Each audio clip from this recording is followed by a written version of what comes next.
Hey, what's up, YouTube? Welcome to Play It Painted Live. Time to get some painting done. Did you like my awkward pause there? That was interesting. We're gonna go ahead and get things set up for tonight's painting. You can see a couple of miniatures here. One really blurry in the foreground, one a little clearer in the background. Let me see if I can actually share my little YouTube event with a couple of places. One in particular, I want to share this with the Google Plus group for Warboss Tay. That's going to be Warboss Tay's painting community, 2015 painting community. I don't know. I don't remember what it was called, but it's basically the May painting challenge stuff. So let's head over to there. Yeah, Warboss Tay's 2015 painting community. So let's go ahead and share this over there.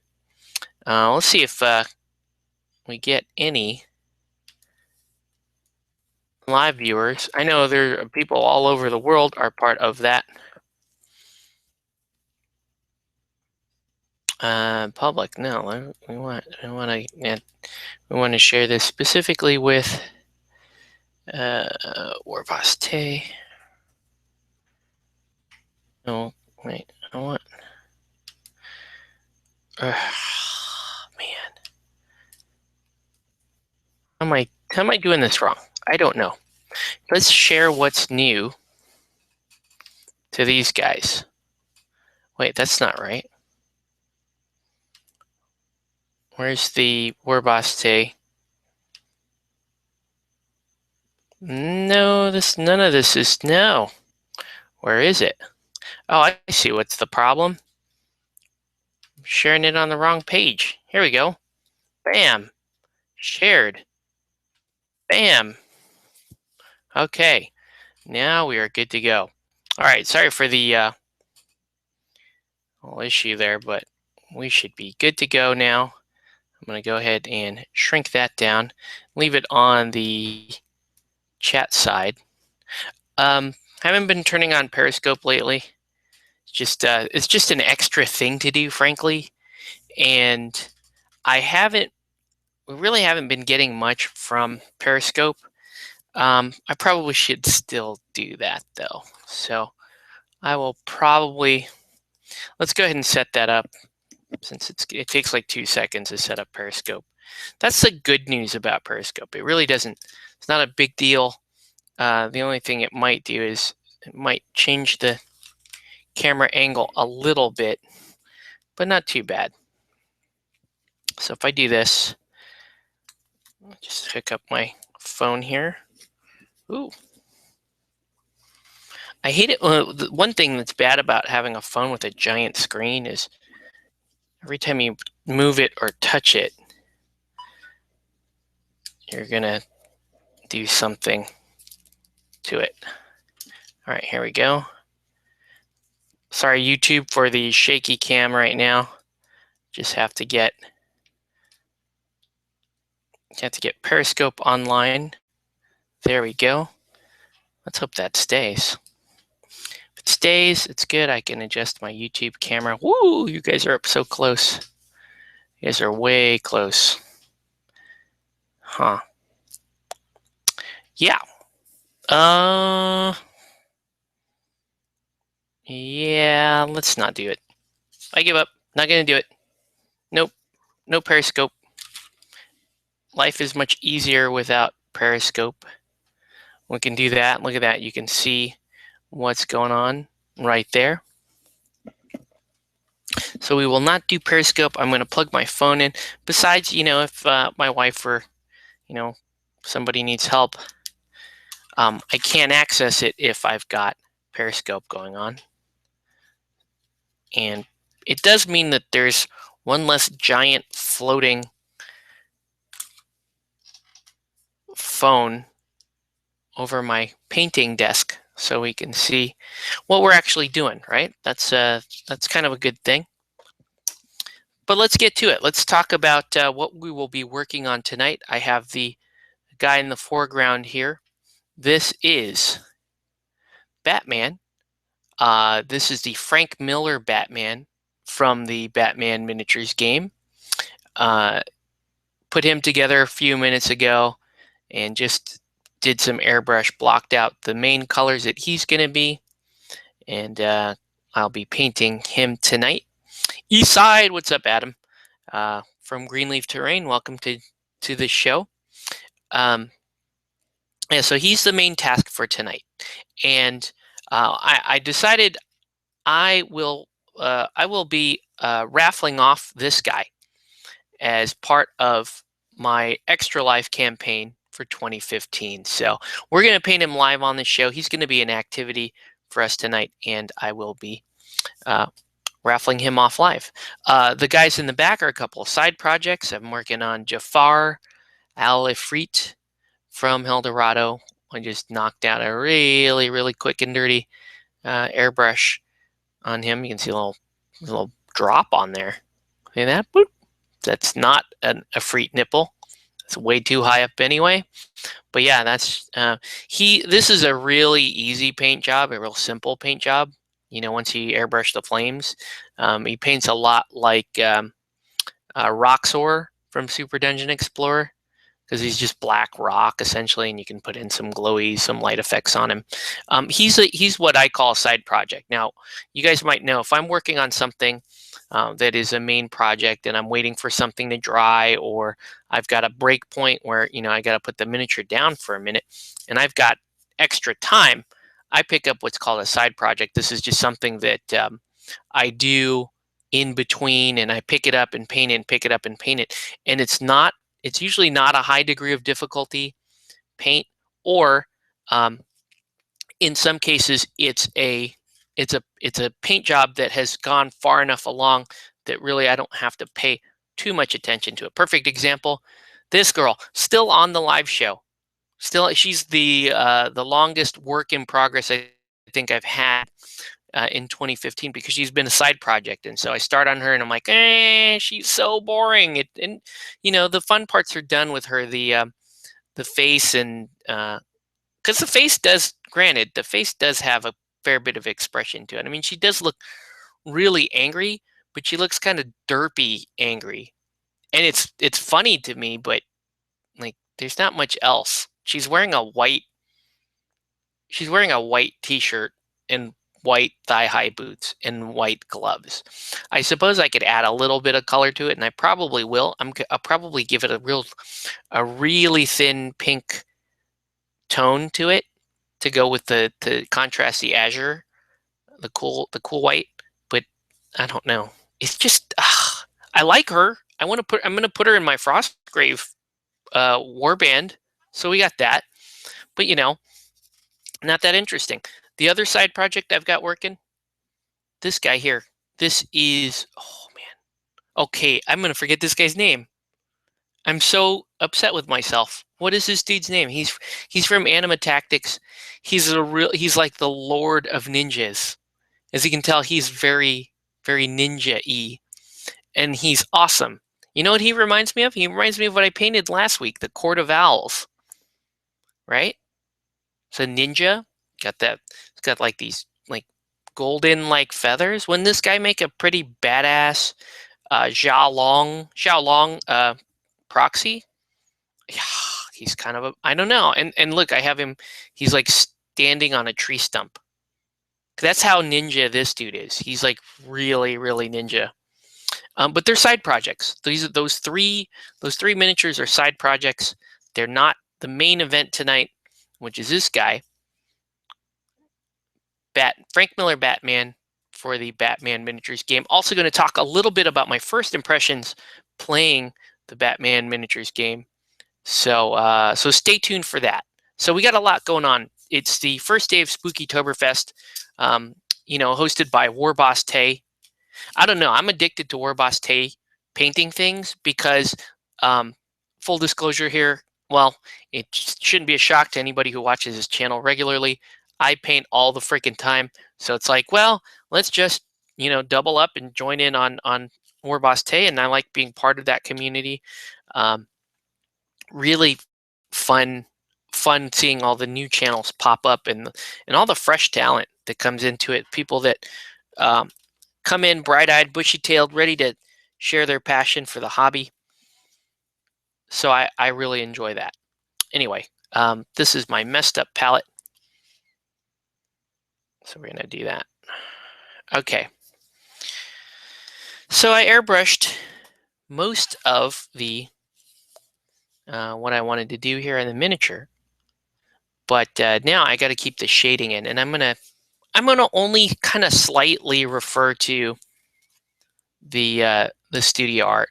Now the studio art is really cool, and it looks. And the thing about these night models is, on the surface they look like really simple paint schemes, right? There's really only 3 colors for Frank Miller Batman: blue, gray, and yellow, and then you paint the bat symbol black, and then you get this bat here. Really not a whole lot to it. But look at the blue for a sec. Look at all the different, there's lots of good shades to the blue. There's lots of good lighting. Even the gray has a subtle, has subtle detailing to it. The yellow is not quite yellow. It's actually more of an ochre color. And then you've got this like gray batarang thing, or the gray, bat rope and whatnot. So there's not many colors, but there's a fair amount of effects, and you can get really creative with it. I could have pulled a Heraldez and super lit the cape, which is something like you might see on Infinity miniatures, because that's just the aesthetic there. Batman being a little more of a darker game and darker theme to it. I'm going to focus in more on shadows. Okay, so we're going to do that. Let me, in fact, let's go ahead and do the first shade, which is, we're going to start with this Nuln Oil, but I'm going to go in with a really watered down version of it. So that's so that we can kind of build shades as we like. I suppose I could go with the Drakenhof Nightshade, but in the deepest shadows, I'm going to start with black. So I'm just going to take this. I'm not going to add glaze medium to it. I'm just going to thin it. I guess I could go matte medium if I really wanted to, but I don't really even need to do that. This is just going to be a really thin down wash. That it's actually a glaze. So lots of water. If you are just tuning in, welcome to Play It Painted Live. Let us know what you're painting, what you should be painting. Tonight's model, Frank Miller Batman from the Batman Miniatures game. Okay. So let's give this guy some shadow. Now the cool thing about this, if I thin this down properly, I should be able to just run it over the entire model and get the first layer of shading that I want.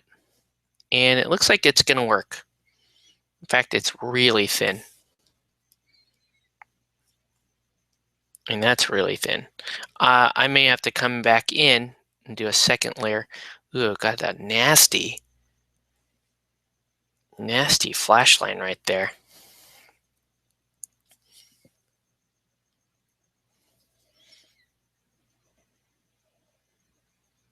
Yeah, I tried knocking that down. That's not... Oof. I don't like that. I don't like it when it's so messy like that. It's really disappointing. It is a little disappointing. These night models, as beautiful as they are, I've been bitching about this a lot. They're a little more work than I'm used to with metal miniatures. And I've been working with metal miniatures for, 2 decades now. And I keep saying, okay, this is something I would have had to deal with like in the early 2000s. It's not something I expect to deal with now. That holds very true with night models. You know, these are supposed to be top quality, top shelf models, and they are for the most part. The sculpting is fantastic on these miniatures. The actual engineering, the breaking of the miniatures, you know, when they have to put them in separate pieces, and then the casting has not been to my expectations. Um, it just seems like they they're not they're not really on the level of some of the really high quality people that work in metal, like Corvus Belli.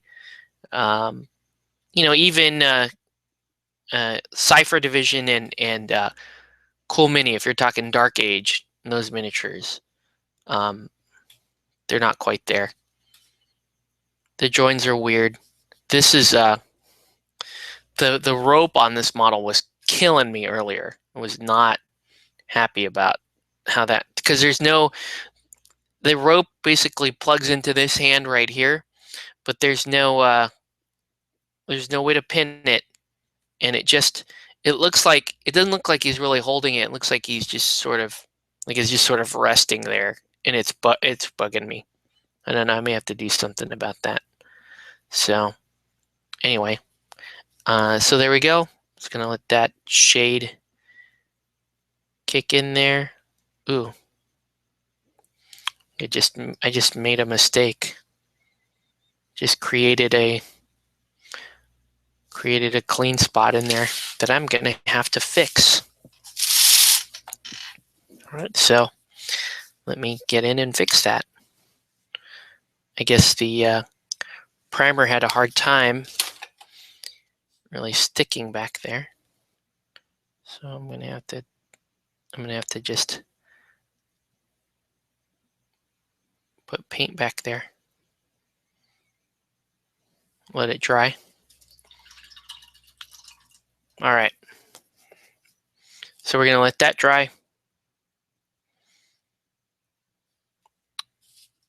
and then we can talk a little bit about what the plans are for this month. In particular, Spookytoberfest and my campaign for Extra Life. Okay, because Extra Life is November 7th. Now, if you're not familiar with Extra Life, this is a fantastic charity. If you are familiar with Extra Life, fine. You can zone out for a little bit, tune in for the details or whatever. Now, here's the deal. Extra Life is a gamer-run charity that targets local children's hospitals and benefits children, sick children and their families that are in need. So the way it works is the traditional way that Extra Life works is you get sponsored. You basically set up your campaign page for Extra Life. Then you get people to donate money to your cause. And then on the official event day for Extra Life, you would game for 24 hours. You did a marathon. You'd game for 24 hours straight. That was your gig. And that was that was basically, instead of running a 5K, you do what us proper geeks do, and you game for 24 hours. And it was mostly video games. It's larger on the video game side. There's a lot of famous Twitch video gamers that do Extra Life. So it's a big deal. There's a lot of money that the charity earns every year. And yeah, most of it's on the video game, and most of it's tailored towards video game. That said, they are conducive to tabletop gaming, and they're pushing for more tabletop gamers to participate. And so there are big prominent tabletop gamers that are taking part in Extra Life, and they have done so in the past. And I wanted to do my own little twist to it. I'm gonna actually hit this diamond plate below while I'm waiting for Steph. I'm gonna do my own twist to Extra Life, and that is I want to include painting as well. because I'm a miniatures gamer, right? And for me, and for Play It Painted, I don't see, I don't really make a distinction between playing and painting. Painting is to me taking part in the hobby. It's not the, it may not, there's not, it's not the contest that that gaming is, although you can paint competitively. But it is part of the hobby. It is part of the overall activities, and there's not a lot of painting represented for Extra Life. I think we don't do that. So this year, it's going to be similar to last year. If you have, if you're familiar with my campaign last year, so last year we did weekly raffles, online raffles that led up to the 8 weeks leading up to Extra Life. Then during the Extra Life event, we did a Relic Nights tournament at the local gaming store, and then I sang karaoke. Came home and sang karaoke. My teammates, Jill, she did 24 hours gaming, which was mostly video gaming and painting. And then I had a couple of other folks on the team that did board gaming and miniature gaming as well. So that's what we did last year, and it was a great campaign. It was sponsored by some good gaming companies, stepped up to the plate and sponsored us, and that was awesome. But this year is going to be a little bit different. There's just a couple of minor differences. One, it is mostly going to be painting for me, and my local in-store event is going to be a painting event. So if you're in the Southern California, Orange County area, and you want to learn how to paint, just basics, I'm not going to, I don't have, I don't think I have the kind of bandwidth to do advanced painting teaching, and frankly, I don't know that I would even see much interest on that side. I think the people that really want to learn advanced painting techniques, that they may be more likely to take an actual professionally led course by, say, an Angel Heraldez or somebody of that caliber. They might do that at Adepticon or Gen Con or something like that. Okay, so I'm going to keep it to basics. So if you've never painted before, this is the perfect event for you. If you have painted a little bit, you do basic painting, I still think this may help you a little bit, because you will always learn painting from other people. And I have a system that works for me. And what I tell people is that when you're learning how to paint, that's what you're going for. You're looking to develop your own system, one that works for you, and then just over the years slowly tweak that and get better and better and better. And your definition of better may be different. Your definition of better might be winning a local contest. It might be finishing projects on time. That I think that gets overlooked quite a bit on the painting side. I know people want to paint for quality, and of course you do. Of course you want to paint high quality miniatures, and you want to get high quality jobs out of it. But if you're a gamer that paints, I think the overall experience and the completion of projects is incredibly important. Not just so that you can game with painted miniatures, but that helps your confidence quite a bit. That's what's so cool about like Spookytoberfest and the May Painting Challenge and all that stuff. These online painting challenges, is that these motivate you to finish things, and then when you do finish those things, you feel more confident in your abilities, and it's a synergy. It will propel you towards the next part of it will propel you towards your next projects, and you can keep that momentum going. If you're you could end up being a really prolific painter, or you could end up just, just enjoying painting more. And I think that's a huge thing. Just if, a lot of people want painted stuff, but they loathe picking up the paintbrush. That was me probably, 7, 8 years ago. I only, my whole gaming career, I played with painted miniatures, but I gotta say that I really didn't enjoy painting until just a few years ago. Really, when I got into skirmish level games, because skirmish level games, it's just a much better experience painting for skirmish level games. You can actually enjoy it. You actually get a good variety of miniatures to paint, and you can spend more time where you want to spend it. And you don't, it isn't painting 30 of the same sculpt over and over again. Such a big deal. When I was playing those GW games, sure, I always played painted armies and I had big armies, but I always painted to get it done, and I always painted under deadlines. But these days, like, other than commissions, I paint on my own time, and I paint to enjoy it. And if you can get yourself to a spot where you're comfortable picking up the brush more frequently, and you just flat out enjoy it, that's going to be a big deal. All right, there we go. Just doing a little dry brush on. Man, I will remember this guy's name. I just can't remember it right now. It's really sad. Really kind of sad. But he's cool looking. He's way cool looking. Look at this guy. Yeah, he's awesome.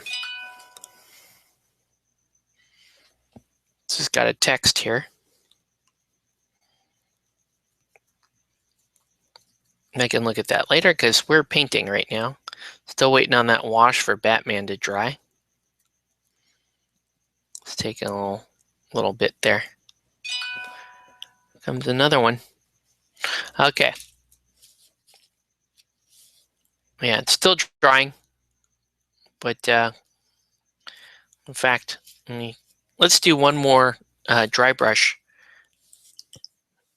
on this guy. So that was yellow ochre. Now I'm going to hit him with Iraqi sand.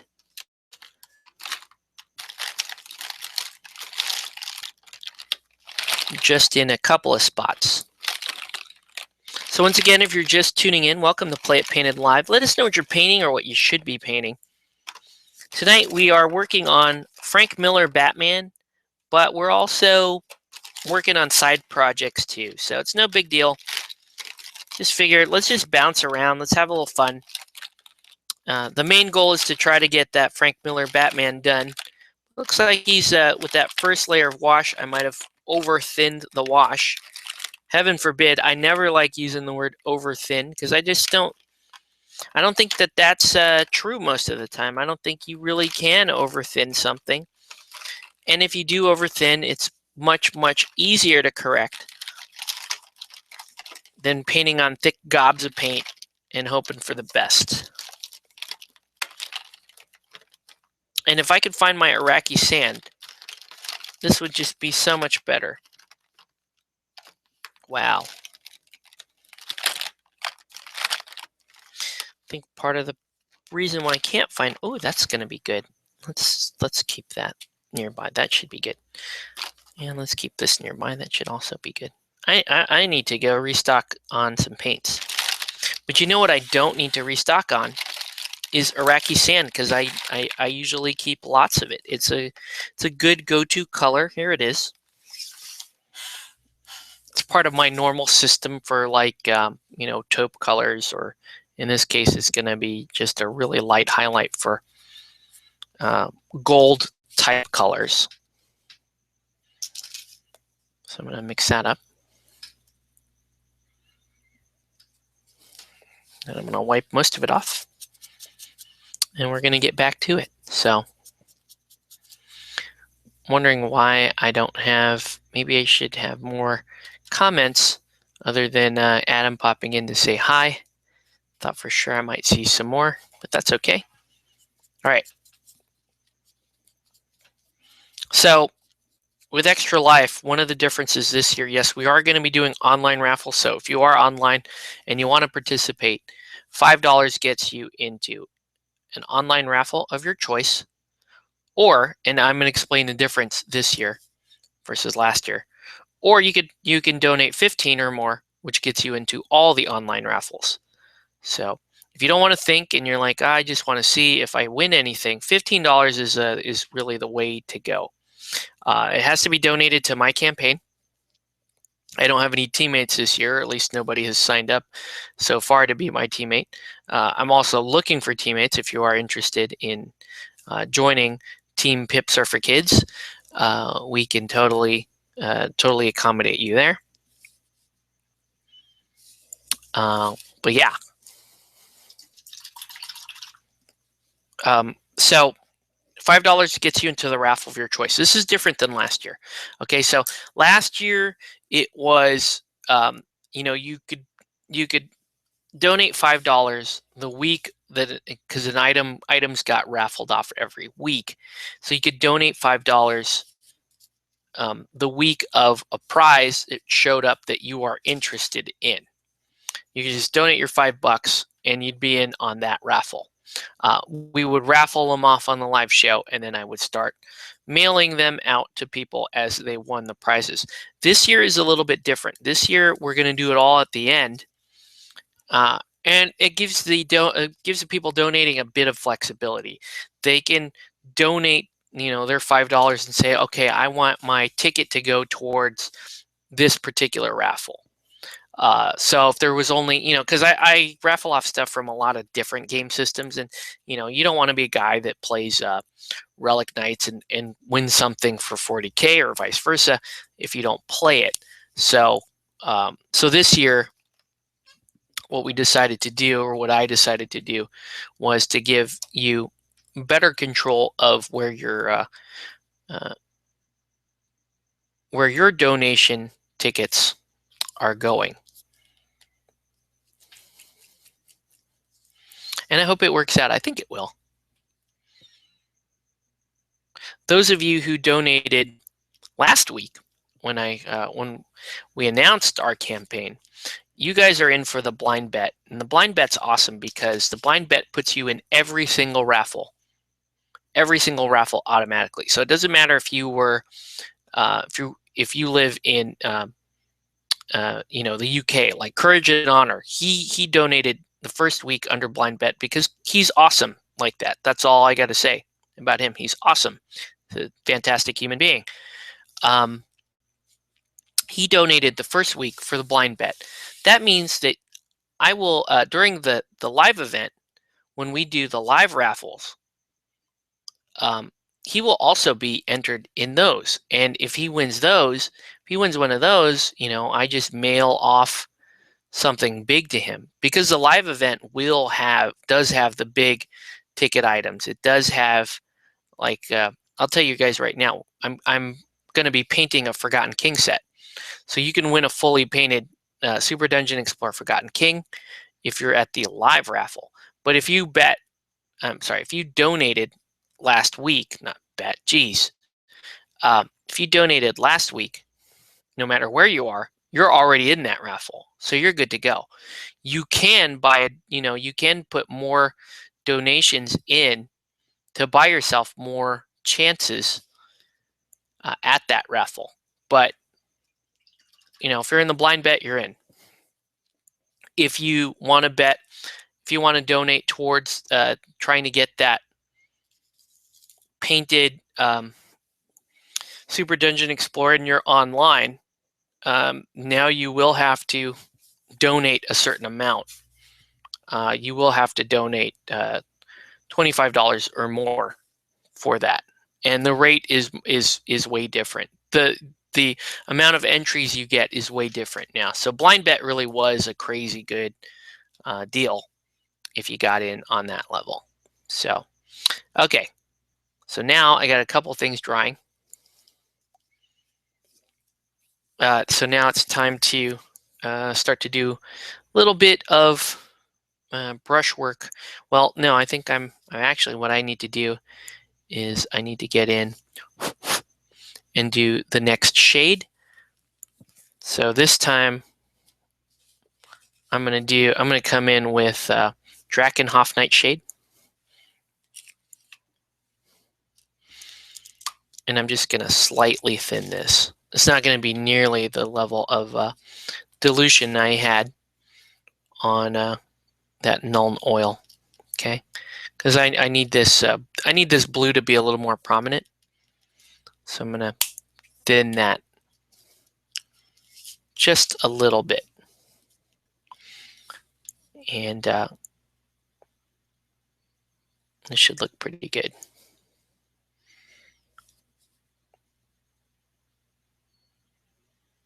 Now it goes in the blues, the areas where we have blue.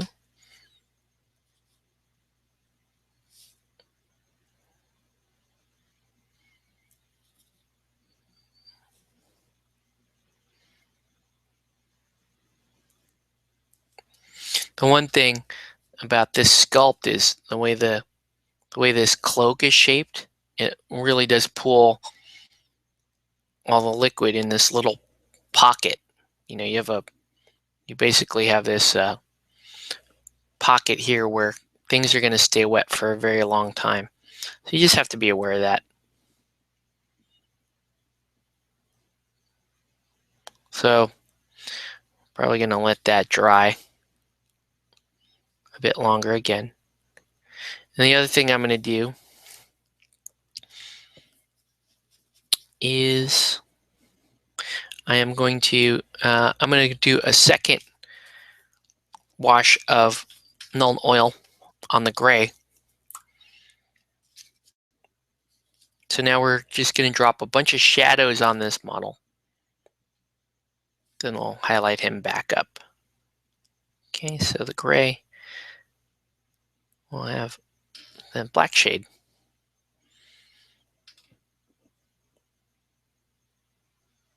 There we go.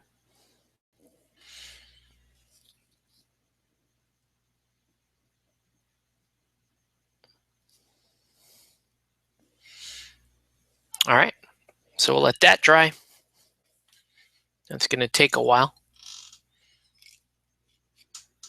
So since I've got 2 glazes now, well, actually 3 glazes drying on 2 models, let's do a 3rd glaze on a 3rd model, because why not? Let's go back to her.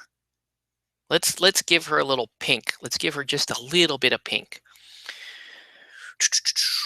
So let's stick her on this. Just like that. And let's get out some pink. I think this is the pink that we want. Like this. We're gonna make a very, very watered down pink. Like really watered down. Okay. The reason why is I want to treat this more like a glaze, but I want it to be flat, so I'm not going to use glaze medium. In fact, I'm going to use, did I ever find the matte medium from the other day? I guess I could use that Liquitex matte medium. I'm going to use this matte medium. I'll use Vallejo matte medium.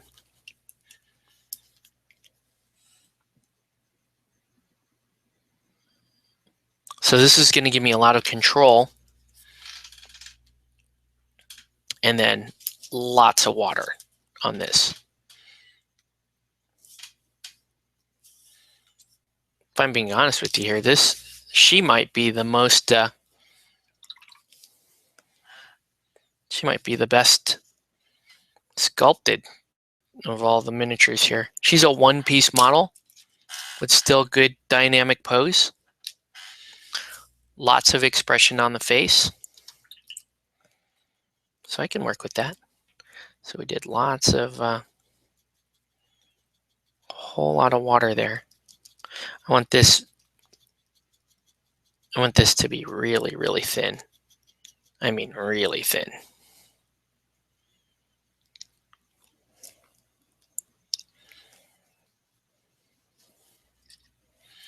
That's not even thin enough. Gotta dump more water in there.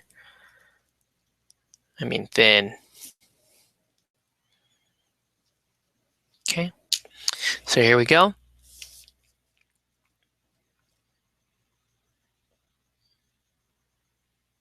So this is almost just like juice going down. This stuff is water thin. Okay.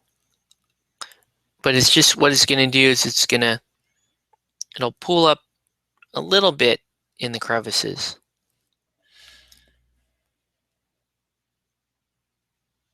And now this is starting to look very similar to the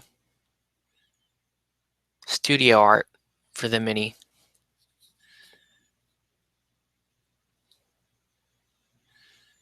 But with the white already done, it's very easy for me to just get this pink tone to it. I think it's looking pretty cool, I think. I'm going to have to, for you guys to actually see what it is, I'm going to have to pull the palette, the paint palette out of the background just so you can discern what it looks like.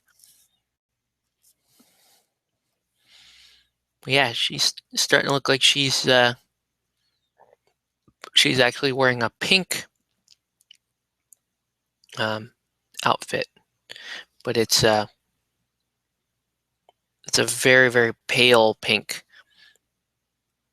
and there's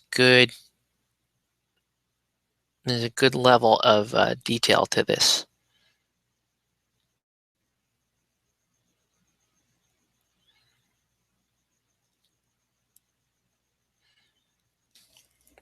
I had to decide what color hair I wanted her to have.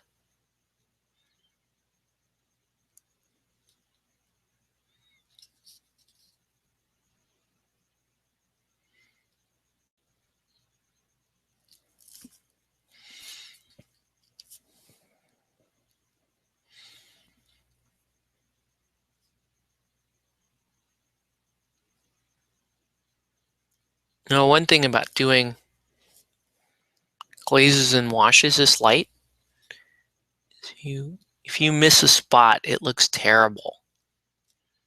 So don't miss a spot. Like, you got to be pretty thorough.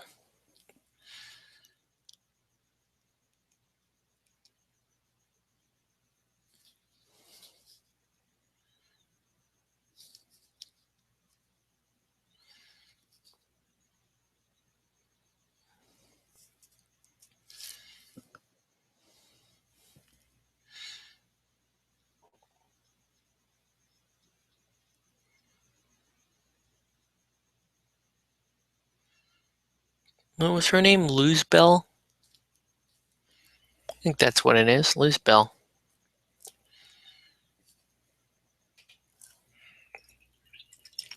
right, let me show you this, guys. So you can see the pink. Well, she still looks. You can't even pick it up on camera. Well, you can see it a little bit. You can see it a little bit. It's gonna look fantastic, I think, though, when it's done. All right, now let's paint her hair in. The studio art is brown.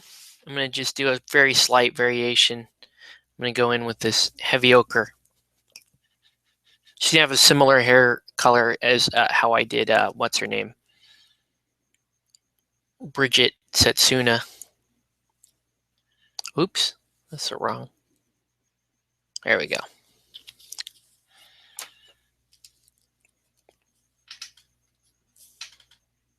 God, I love painting anima minis. They're so much fun.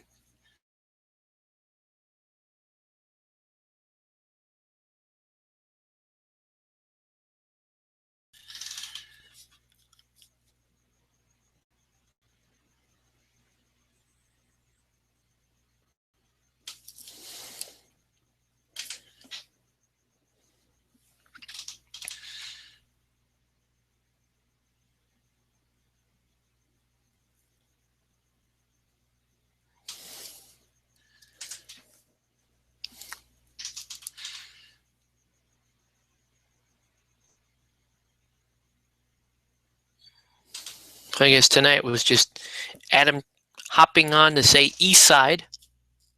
Uh-oh. Saw my feed get interrupted on the YouTube side. Wonder if my feed is wonder if my internet's is acting up and I'm not fully aware of it because I'm painting.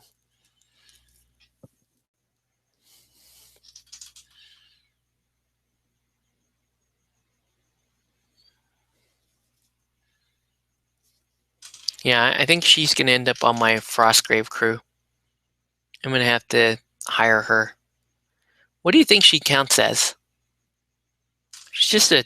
I mean, she doesn't even have a weapon. She just has a shield, and she doesn't look very heavily armored either. I guess I could field her as a thug or a thief. She don't really look like a thief, and well, I guess she could be a thug.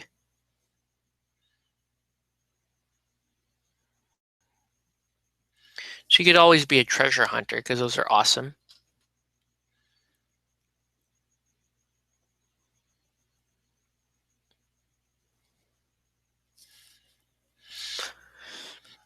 There. She is starting to come together here.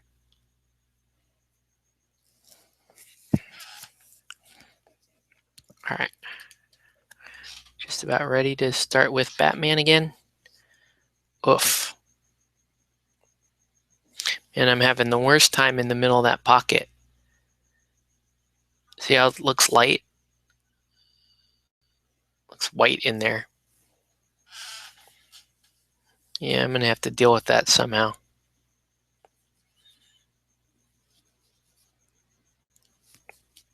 Okay, so let's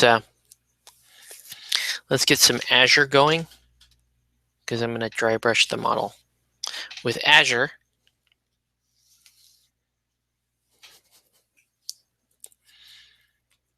And we'll see. Oh man, gotta be careful. There we go.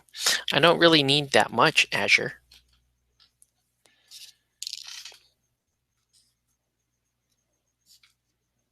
And I suppose I could do a direct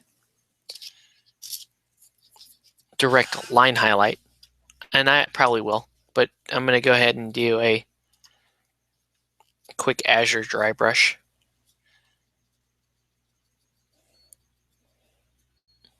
Mr. Batman here. And this is going to be a really targeted dry brush.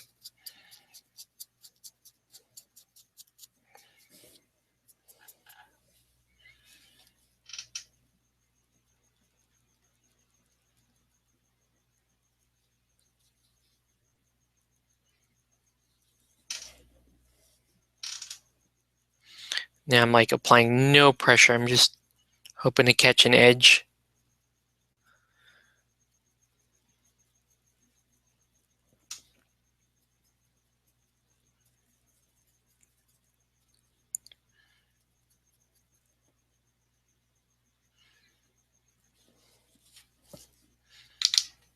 I think I'm actually going to get this model to dry tonight. Could be a problem. Might not be able to finish the model on the feed because of the drying.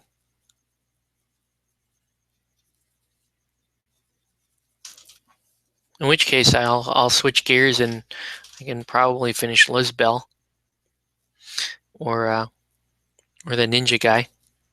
It's just kind of a shame because I want to finish Batman.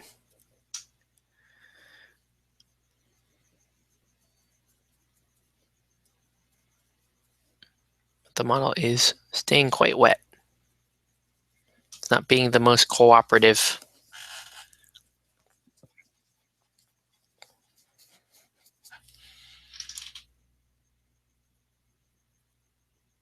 Ooh.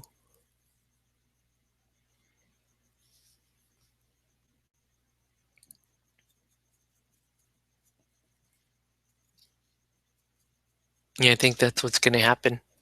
Unless this model suddenly dries I don't see a way to continue tonight. That's a pretty serious bummer, because I wanted to paint him start to finish on here and then show him off to you guys and say, okay, if you want in on this raffle, $5 gets you in on this raffle. Okay. And I will mail it out to you, and you can enjoy your own Frank Miller Batman from the Batman Miniatures game. Now, $5 for this model is a steal, because this is a retail $20 model, for one. Two, it's Batman Miniatures games, and these can be really hard to find. So there's that. And three, it's already painted and assembled. The more important part is the fact that it's assembled and pinned for you. Like, I would pay $5 just to have a dude pin this for me, because it's so annoying. But this is good to go. I mean, you just now all you have to do is throw your $5 in, and you can win this guy, and you can start playing Batman. I mean, that's pretty cool to me. Otherwise, if you can't decide, but you want to be part of this raffle and you want to be part of the other raffles, just drop 15 in, and you're good. That'll cover you for the online raffles, which is a really good buy, because it's $15, and instead of 3 raffles, like 3 individual $5 raffles, you're in like at least 8 raffles. See, what's going to happen is there are 6 prizes there might be 7 now, in the online raffle. And as my overall campaign grows, I'm going to unlock more stuff for the online raffle. So tonight, because of Spookytoberfest, we're going to drop him in the raffle. But there could be other miniatures in the raffle. There could be Infinity miniatures. There could be Anima Tactics minis. There could be other things, gaming aids, token sets. That stuff could end up in the raffle too. Really just depends on what type of response we get from the online community as far as donating to the cause. So some more info on that. I mean, I'm gaming for Extra Life. I'm gaming for Children's Hospital of Orange County, which is my local Children's Miracle Network hospital. Chalk is a really neat hospital. They have some state-of-the-art stuff there, and I am more than happy to lend my love of painting and gaming towards benefiting them.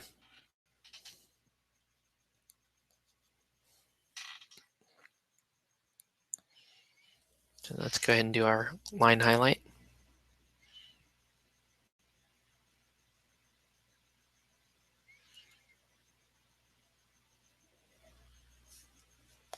Am I even on? I'm not even in frame.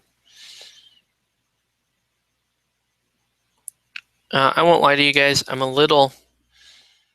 Came home from work today and I was a little under the weather. So I don't know how much longer I'm going to hang here on the live feed.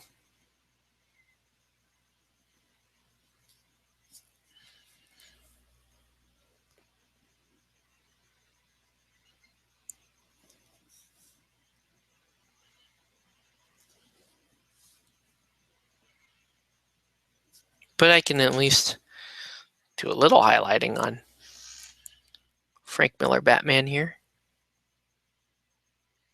It's just he's still quite wet, so I don't want to overdo it while he's wet and have these highlights come back screaming at me when he's dry. Like that was a mistake to do. I don't think that's going to be the case, because I might be doing a fair bit of highlighting, but it's not I'm not like doing crazy jumps in color. Everything's blending still fairly well.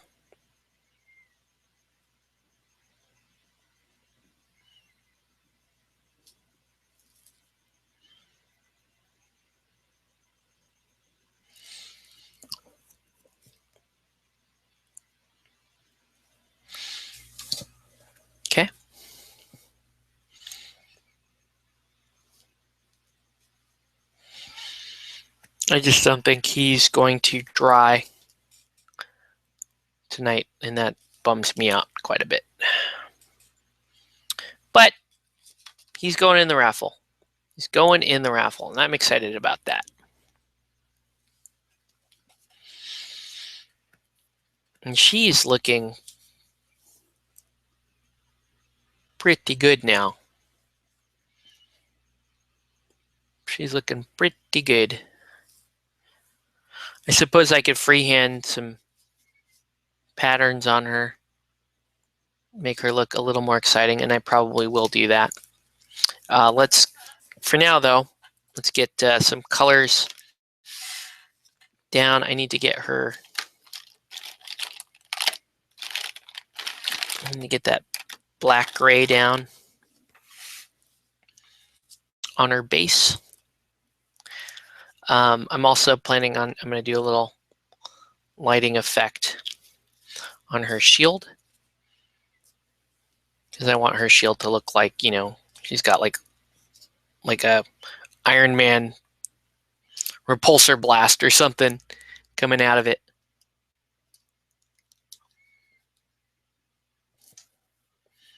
Who knows? Maybe I'll just drop her in the raffle. She's the one I'm finishing tonight.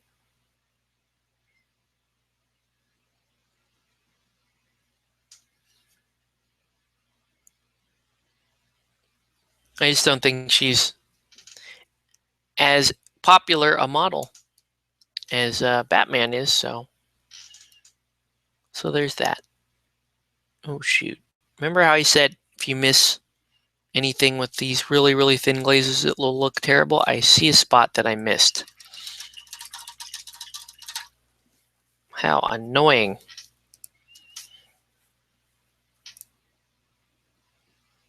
There we go. No harm, no foul. It was still wet enough for me to take care of it.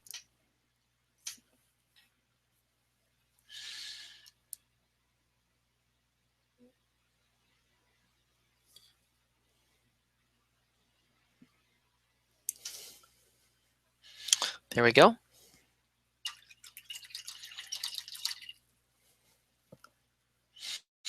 I'm going to paint her belt black.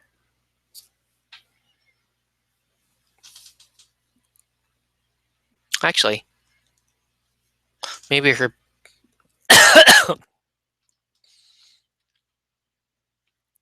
Yeah, I guess it should be black.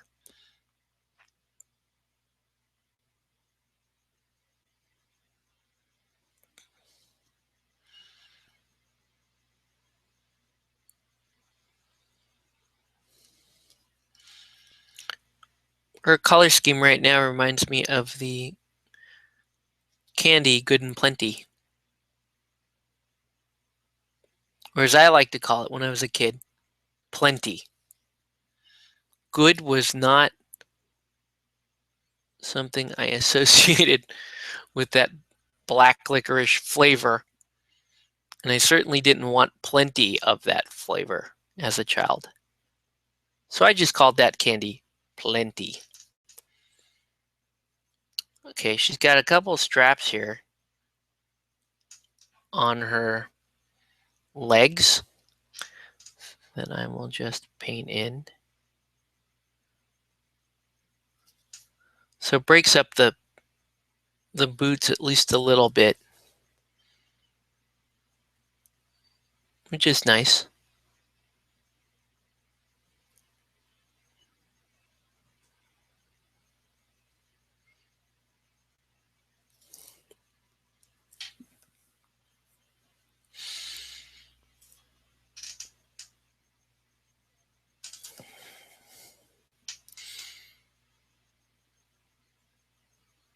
Yeah, I'm really off tonight. I think I'm under the weather.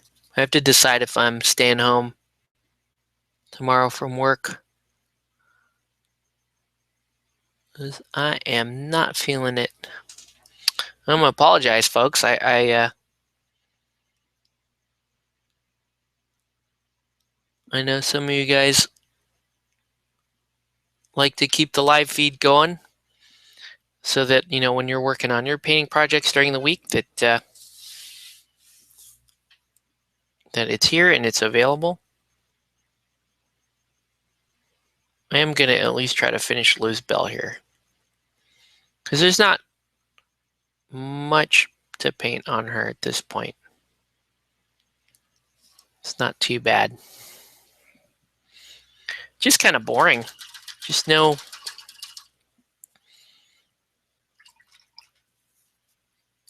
Oh. Let me give her a little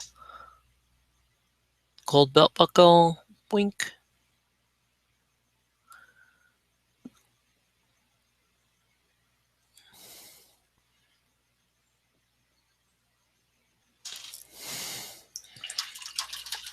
Let's give her a brown sack. She's got a little sack there on her waist.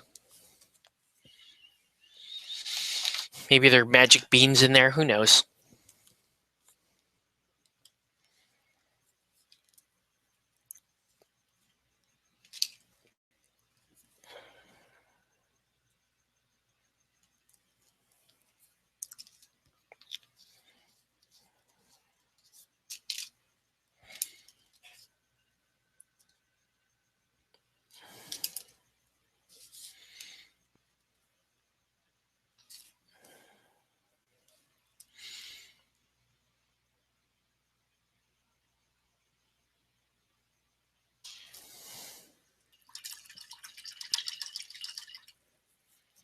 Do another layer in her hair.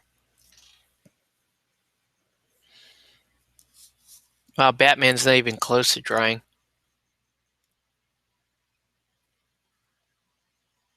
I think part of that is the amount of moisture that's in the air right here, right now, and the fact that the night air is getting colder and colder.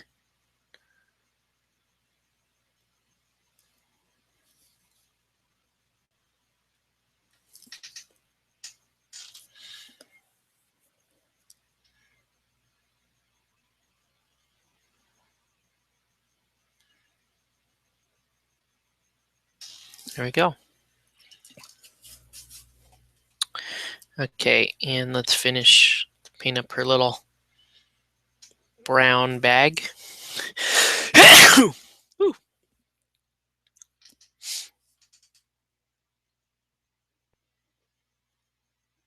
Got saved by my side projects tonight.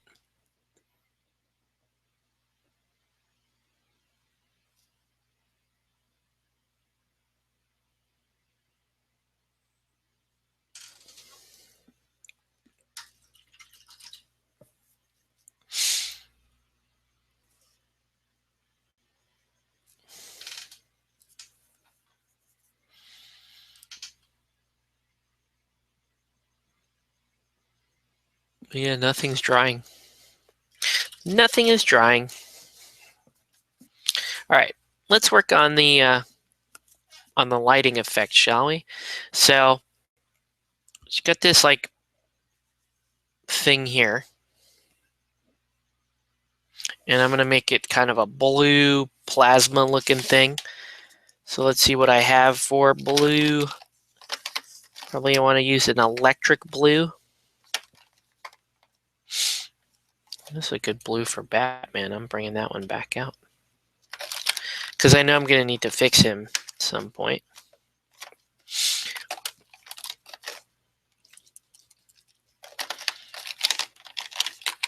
I gotta find my electric blue. Okay, so here's electric blue. I'm not going to need a whole lot of it, so I'm just going to do a little thing like that. And then we're going to thin it.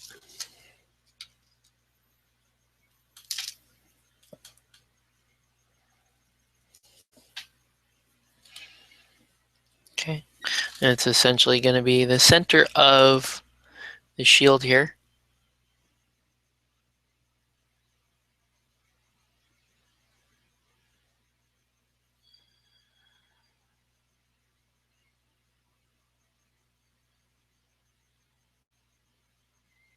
And it's going to spill out a little bit on the outside because it's lighting.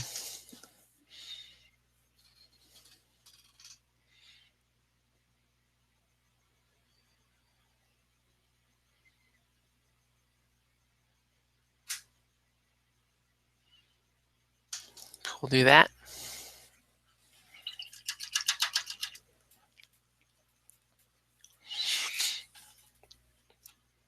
Then we're going to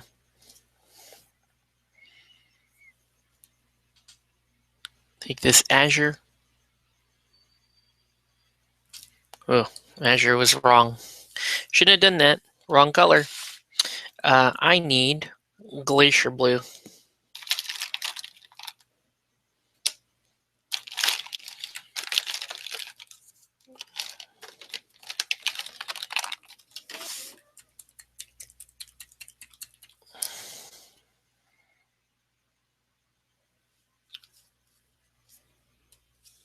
Yeah, glacial blue is the way to go.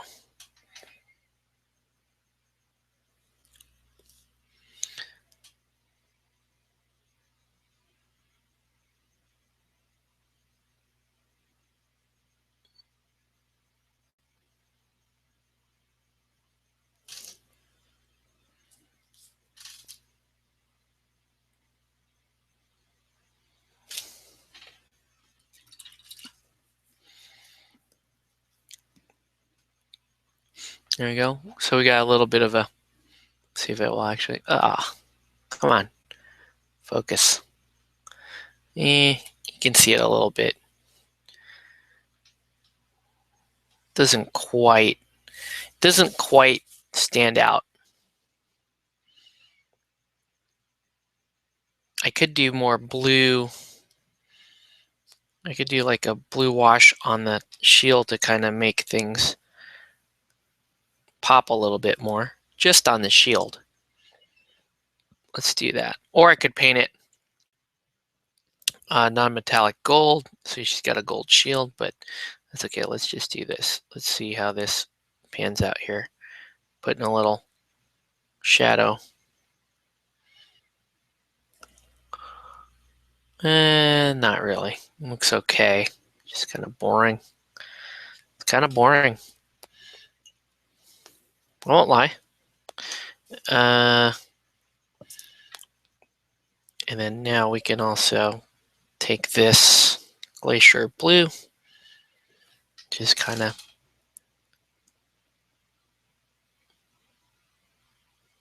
highlight this up.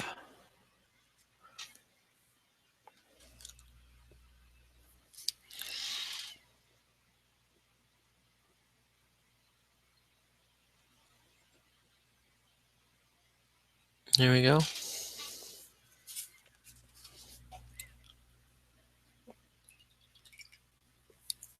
She just needs like freehand or something. Like good freehand. Too bad I don't do good freehand. Because I could just do, you could paint in little patterns here on the boots and that would look cool. Because otherwise, man, she just looks so boring. She's a church model. I mean, if I had the freehand skills, I could paint the little church symbol right there, right on her chest, but that's just not going to happen, man. No. And nothing, I'm telling you, nothing is drying tonight. This is terrible.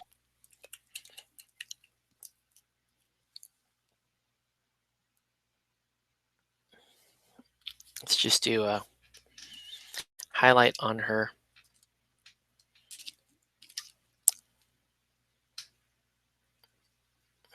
On the base here.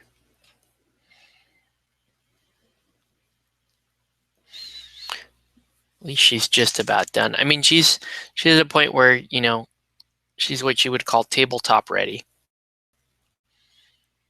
And she does look cool. She really does. Just kind of a shame.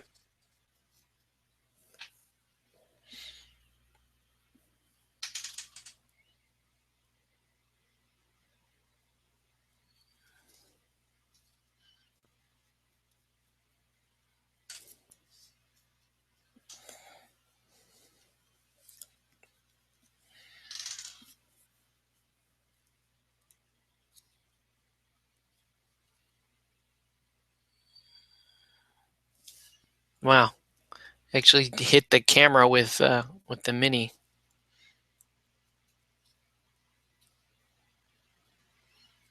There we go. Let's keep highlighting this.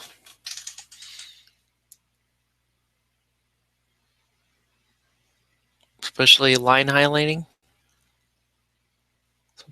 Fairly important. Like right around the ridges.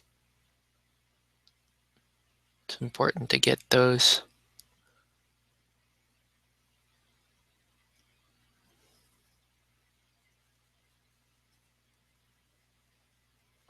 And feather out your edges. There. Now she looks like she's standing on something a little more stone-like.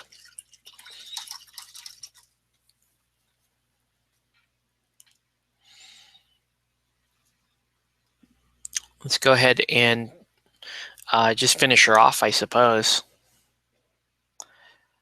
She's cool looking, I guess. She doesn't really need the freehand, especially if I can't do like a really good job on it. I would rather her look a little plain but good, as opposed to lots of character but bad. Yeah, what did I do with my black paint? Black paint's here somewhere. There it is. So we'll just finish her off. Batman isn't going to happen tonight. I'm really bummed about that, but and this black is almost non-existent. So I'll get rid of that. Let's find another black. There we go. Here's another black.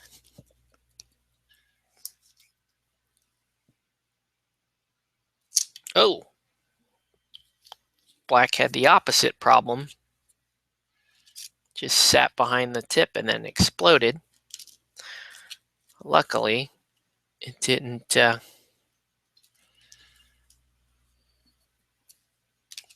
blow up too bad.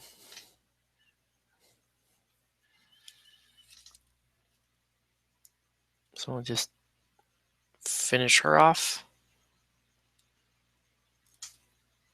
So all the side projects are getting love right now while Batman's still drying. Batman is probably not going to be finished tonight.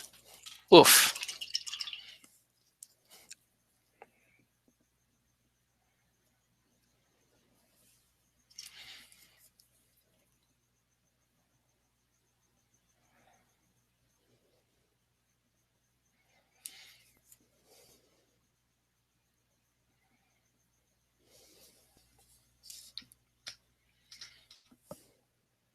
Gonna need some new paints.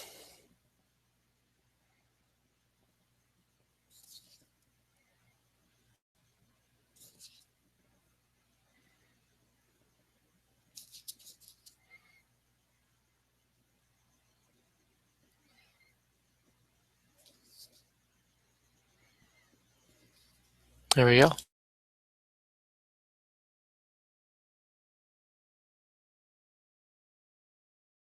He's fun. Hopefully, I'll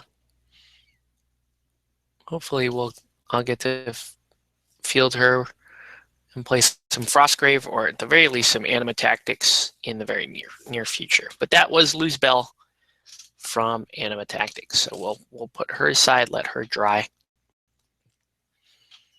and I have to figure out how to address the bat, who is still wet. You can see shininess on screen.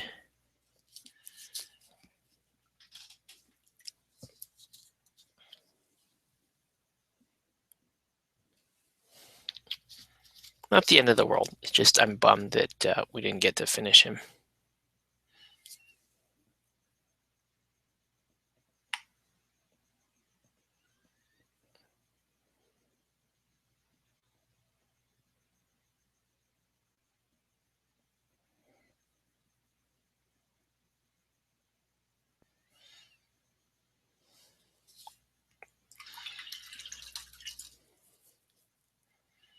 let's highlight this gray on him a bit more.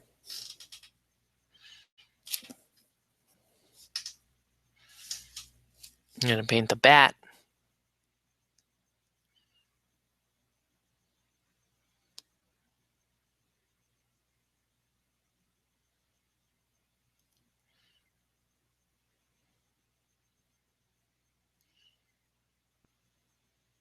I also have to paint his belt.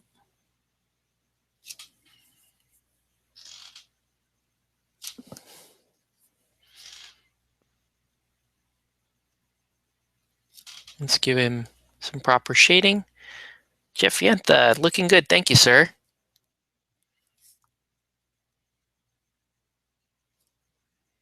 Due to the delay, I don't know if you're talking about Batman here or if you're talking about Loose Bell. I suppose it doesn't matter. Just appreciate you tuning in and watching me paint some minis. Batman, I finally got to try last weekend, and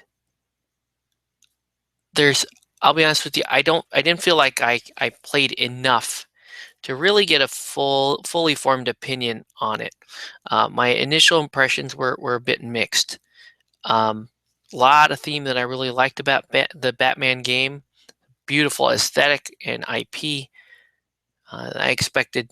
I mean, I knew that going in. It's a beautiful game. That's a joke. It's a beautiful game. Yes, it's a beautiful game. Beautiful minis. And it's heavy on style, which is awesome. But at times it feels a little bloated. Feels a little dated in terms of the sheer number of rules. And I like that they tried to cram as much character as possible into the game, and they really feel that way. You really do feel that way, like you're fighting at Gotham and on the streets of Gotham late at night. The game with its lighting rules and how scenarios and the different objective counters work. That's what it feels like. The AP distribution system is novel, but it's not. I feel it's a little bloated. It's a novel approach to planning and the strategic versus tactical parts of the game, but it doesn't. It's not in. It doesn't satisfy that experience enough for it to be worth keeping those mechanics in the game, if you ask my opinion. There are cool things you can do. There's, I like the special counters, movement counters, attack counters, and all that. It just seems like a lot, especially combat. I think combat could be cleaned up a little bit. There's a lot going on in combat. And I understand that they wanted to kind of keep, differentiate between, stun counters and blood counters, and they wanted you to be able to grapple and push and fight unarmed combats or non-lethal combats, and that's all really cool on paper. It just feels a little clunky right now. I'll see if I end up liking it more, but as of right now, it's not grabbing me. It's really not. Hopefully that changes. I'm planning on playing more of the game. Despite my initial mixed reaction, I see a good active online community for it.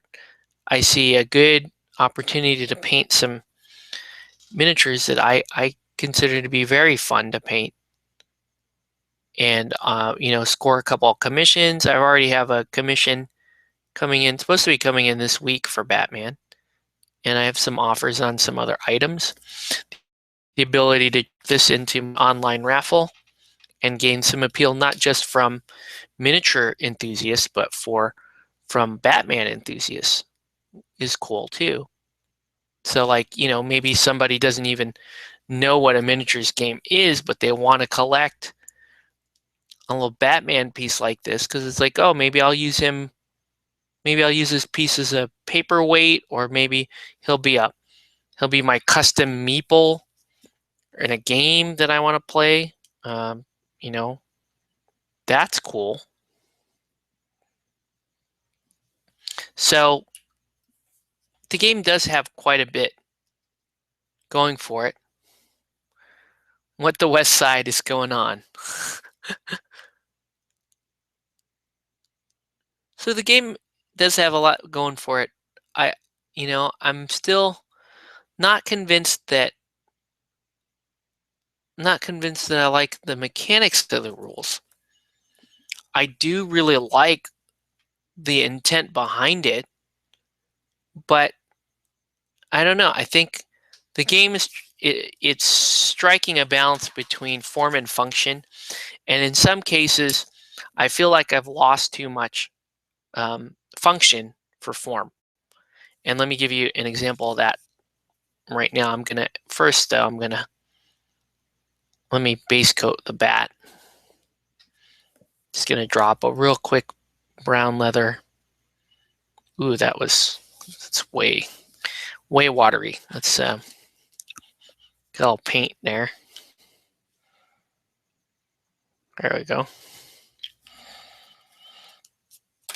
Since nothing's drying tonight, I'm Batman. Are you though? How about you could be East Coast Batman?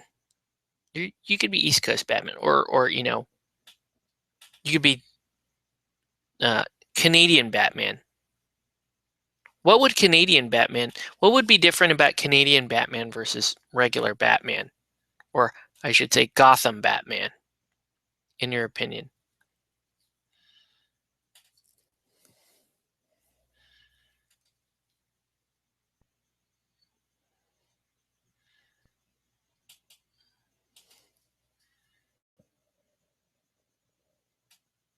Okay.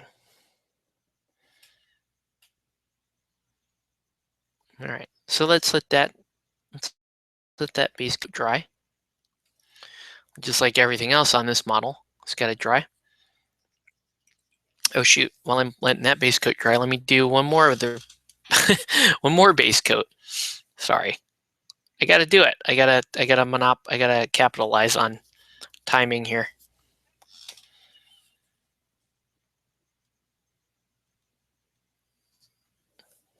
So I'm gonna paint in the bat symbol. Well, I've got to bring this in close. Sorry, guys, because it's very hard to see.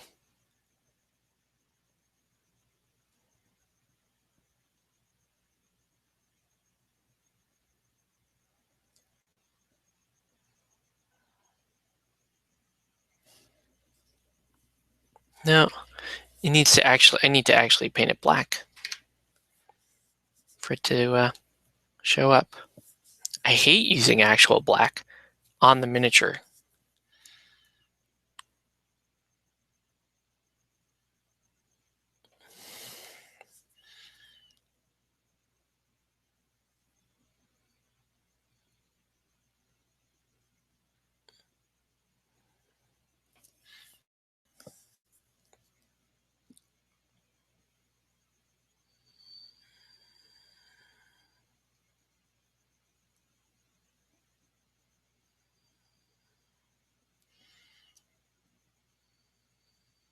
Okay.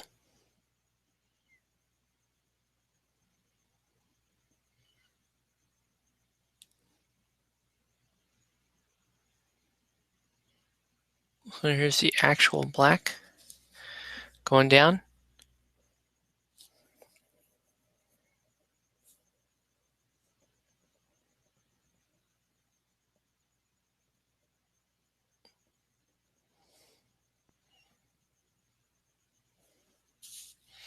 So let's let that dry. He would be Beaver Man.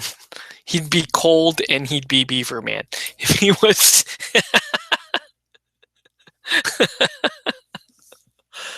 uh, that's pretty funny. I'd read that comic. I would read that comic. It would be amazing.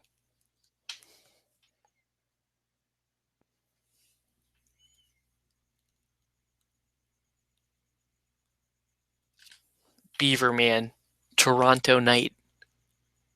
That'd be amazing. Well, where would he be located? Would it be Toronto? Would he be in a big metropolitan area? Or would he be more of a wilderness Batman if he were a Canadian Batman?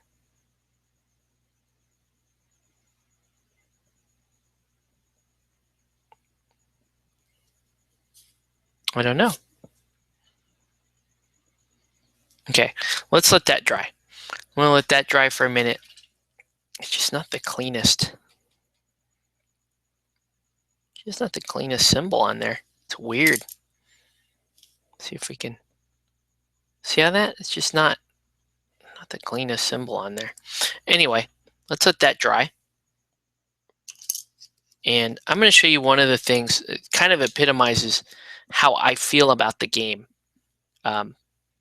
After, again, take this with a grain of salt. I've only played 2 games of it. I've seen some online reviews of Batman, and I have a gripe there too because I've read 2 different game reviews this week. Actually, I think 3. Couple game reviews this week, and it seemed to me like they didn't play the game.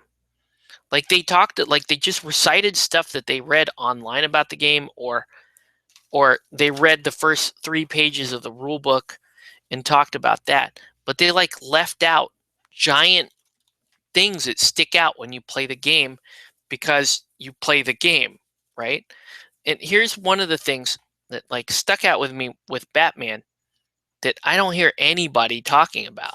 Okay, so, and it maybe it's just me, it might just be my weirdness with Batman. Okay, so here, I'll use it. I'm talking about the character cards for Batman. Okay, so here's the Gotham Butcher, right? And they come with these cool cards that are like case files, right? So it's very, very heavy, heavily thematic, right? It's got the name, it's got the affiliation, then you've got all these, you've got all the traits and the abilities. But I want to point out something here. Like if you're looking at this, see this watermark here, this Gotham. Okay, that's really cool. And the darker, faded, beat up file. There's even a little blood on it. But okay, and I can see my traits here. But look at these. I can't even see those half the time. There's this tiny little print font with the watermark on it. I can't really see that. It's really difficult at times. And when I first started playing the game, I didn't even realize that there were abilities off to this side. Okay. The other thing to point out, well, here's this side. This is where you actually do, based on your willpower, and you start to move your tokens around, right? Because at the start of the turn, you get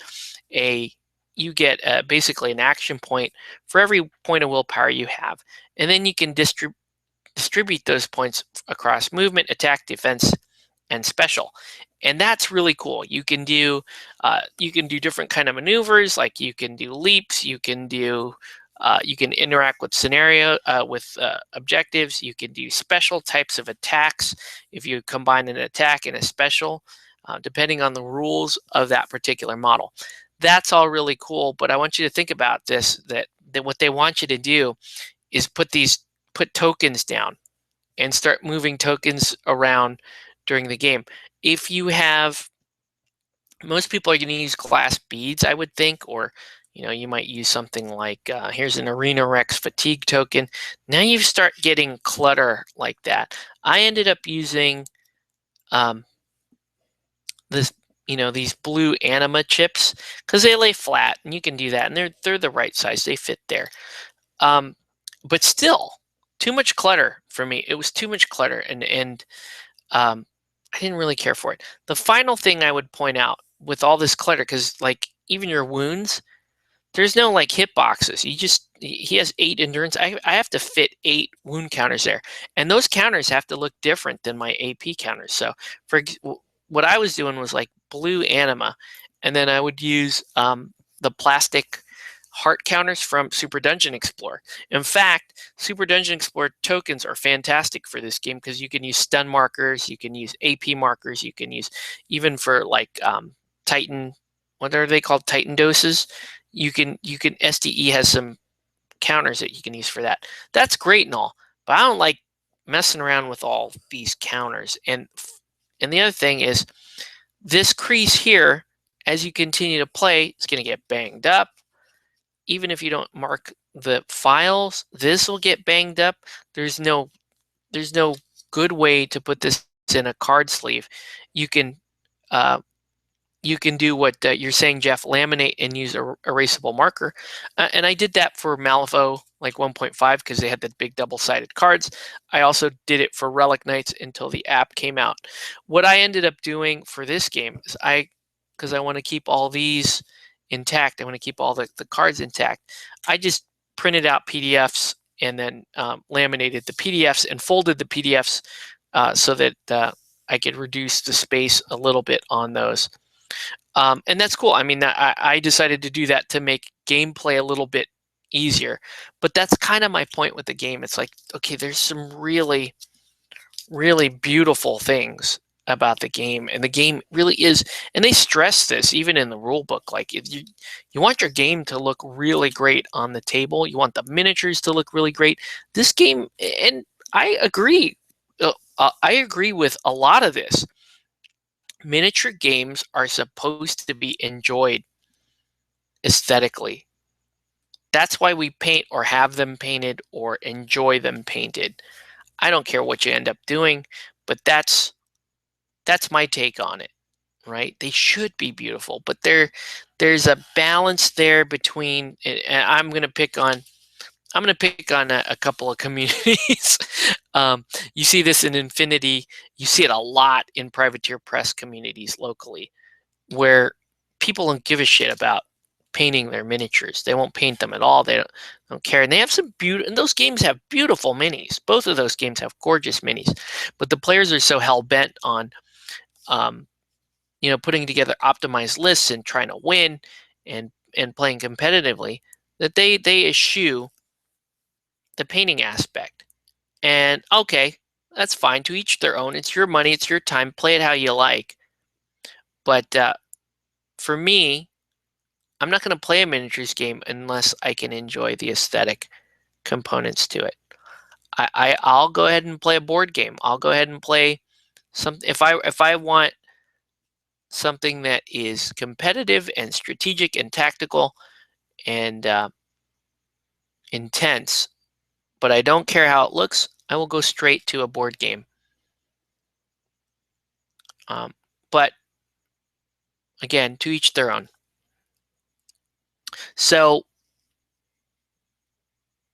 that said, I do feel like the guys that did Batman,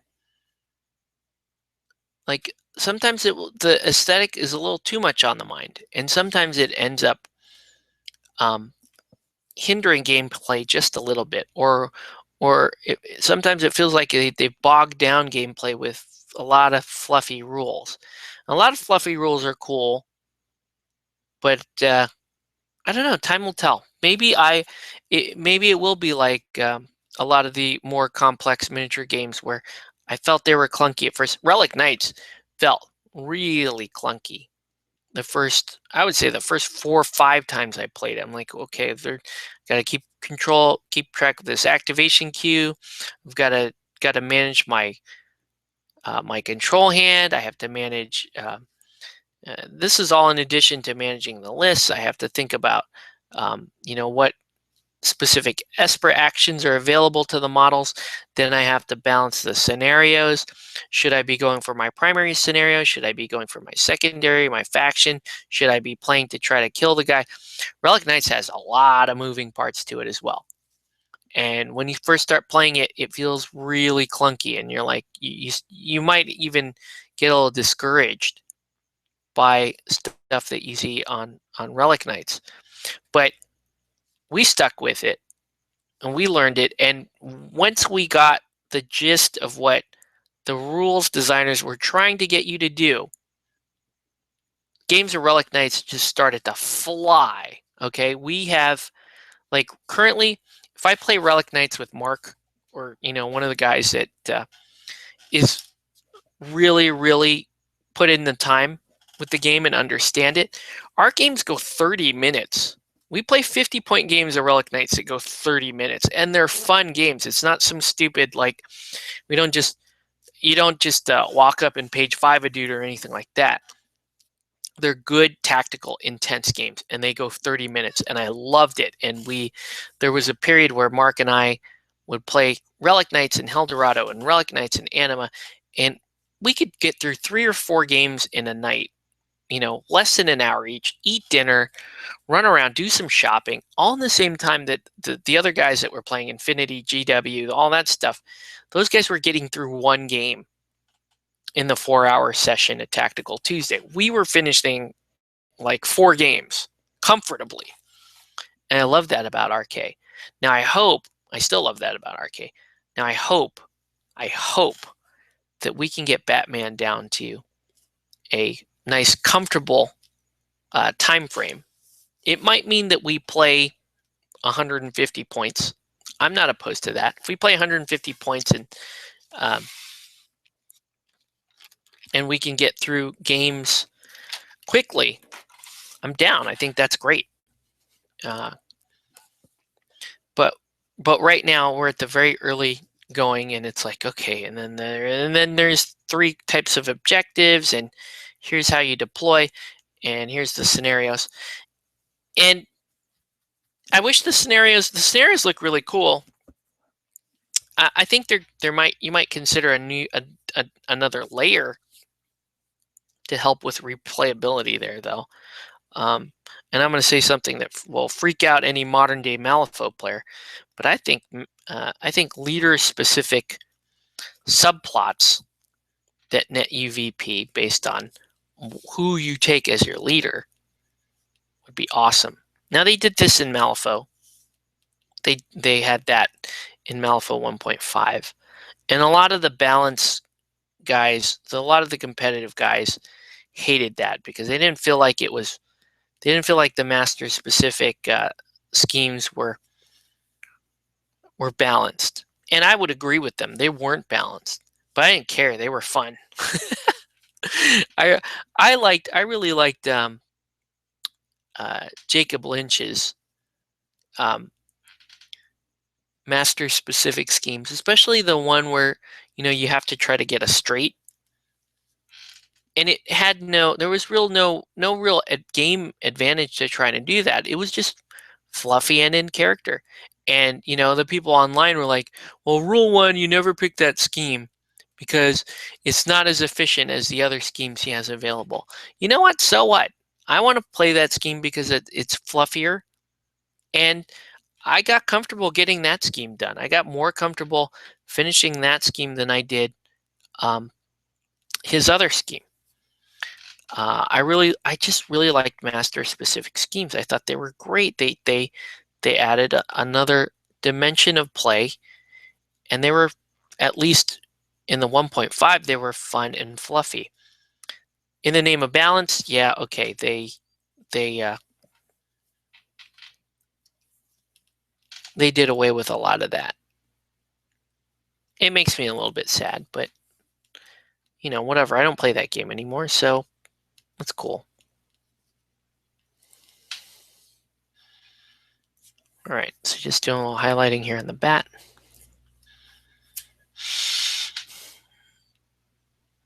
Ooh. Like over highlighted the wings of the bat. So I'm just blend them back in. There we go. Okay. He's not looking too bad. Still looks a little messy to me. I don't know what I can do about that. That's just kind of how he's sculpted. See if I can actually get, just like RPGs, you get people that prefer the story component and others that prefer the tactical side. Yeah, I think I tend to lean towards the narrative component of miniature games, but at the same time, I, it's not so much the competitiveness, but I like my skirmish games to last, about an hour or less. And if it means I give up a couple of fluffy rules to do that, fine.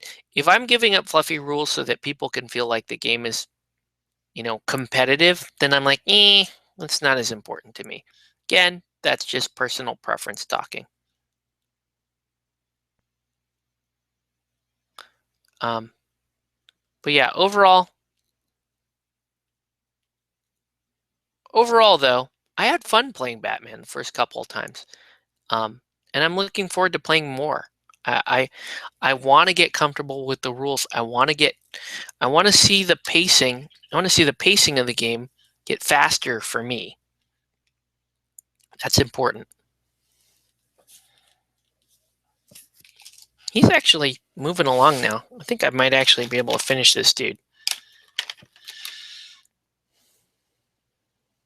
Where's my regular?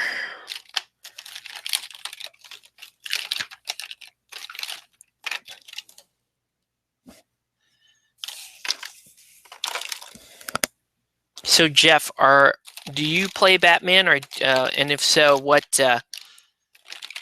crew do you play, or what crews do you play in Batman? Let's be honest here. Everyone likes a crew or two in Batman, and we're all going to play usually more than one. I'm playing right now, as I start the game, I'm playing Court of Owls, and I also have a League of Shadows. I have the Ra's al Ghul starter set that I intend to be playing more of. I'm pretty happy with those choices. Court of Owls is just awesome. Love that. And it's a self-contained crew as of right now. So I own, you just buy the starter and the Gotham Butcher, and you own all of the Court of Owls. League of Shadows allows me to build out a bit. There's a lot more miniatures available in League of Shadows. And they're also a really fun, like ninja type playstyle. Let's see. I don't play any skirmish games, actually. I play Pathfinder, D&D, 5th edition, and STE. Oh, cool. STE is very fun. It's one of my favorites. And I paint a lot of STE usually. I haven't painted a set in a while. So when the prize support comes in for Ninja Division for my Extra Life campaign, that'll be fun. I'll get to paint that.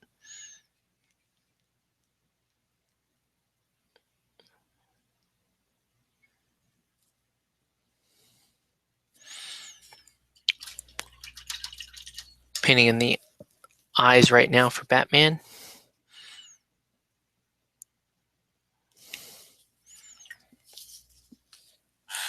I need that blue.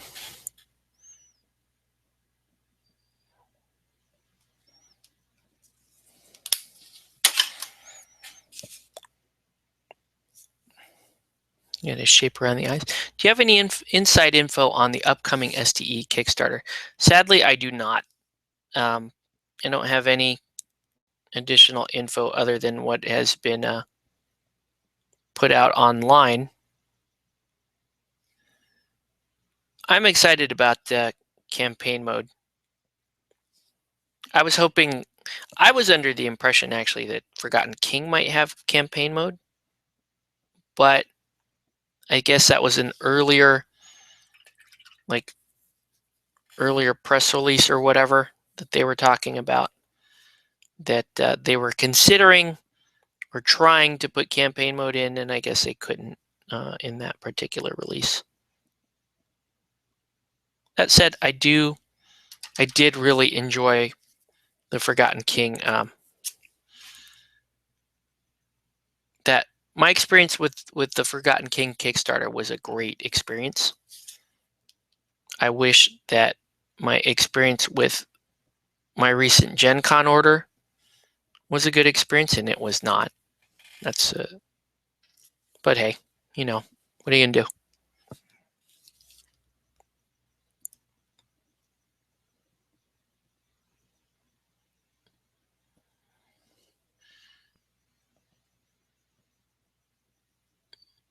Man, having a hard time getting these eyes.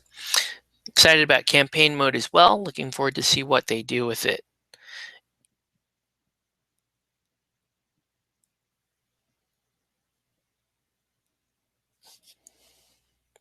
With the number of characters that you can now play, number of heroes that you can now play in SDE, campaign mode is kind of a must at this point. Just my opinion, but yeah, that really solidifies the game if you can get campaign mode.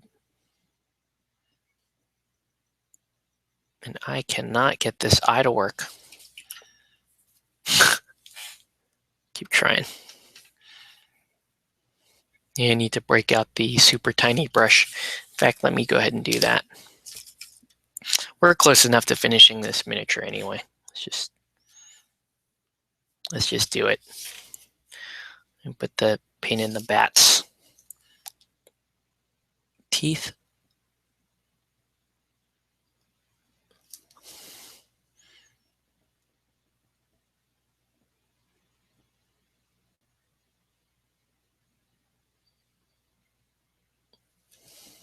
There we go. All right. Let me back up so you can kind of see what's going on. If he will focus. Let's see if we can get him to focus. Oh. There we go.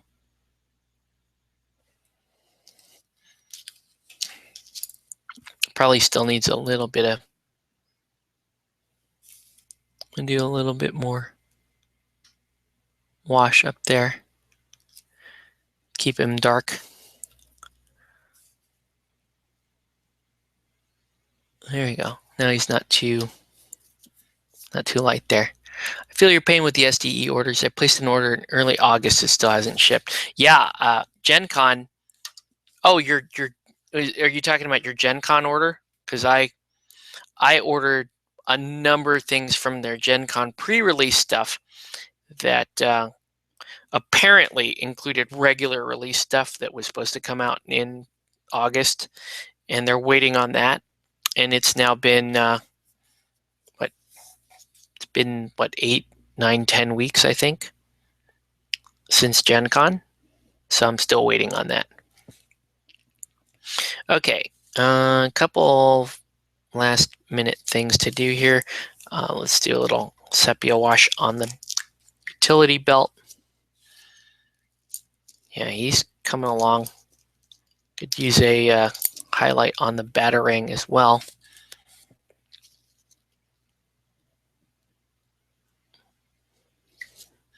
Really not much to this particular model. There we go.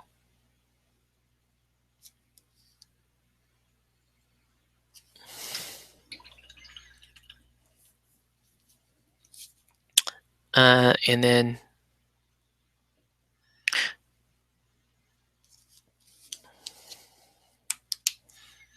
now I get to paint in his skin, which shouldn't take, there's so little of it, it's not going to take very long.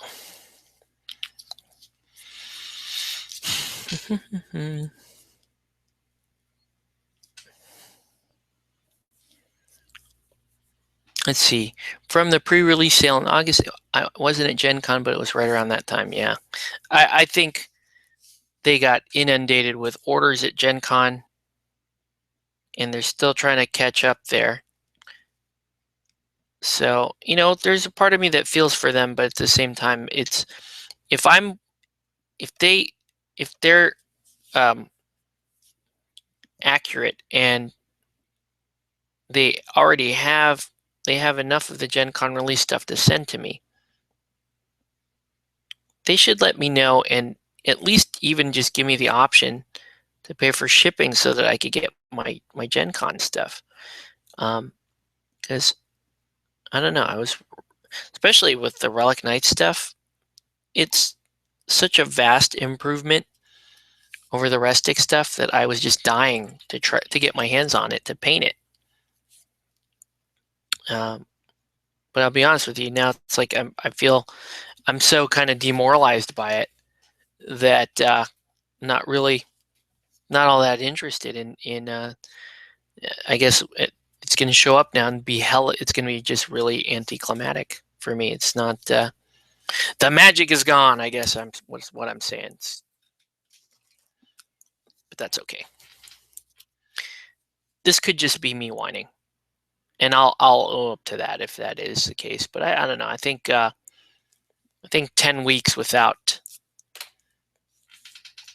a resolve on a quote unquote Gen Con release, if that's a bit much. And I've said as much to Ninja. I on the other hand, they are they are they are sponsoring me for Extra Life. They do make great products, and I know a few of them, the main ninjas personally, and I like them. It's just a shame, because I want to see that company succeed, but it's on them. They have to. If they want to succeed, they want to be one of the bigger players in the miniature. Sorry, they want to be one of the bigger players in the miniatures arena. They got to step up the customer service. They have to show that they care about their customers. And I'm not seeing that right now, so it's bumming me out.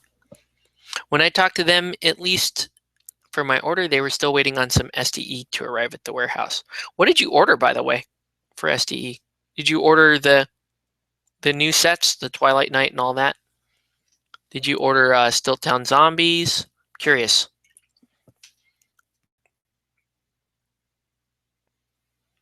My attempt to get pink on the bat's face did not work out so well.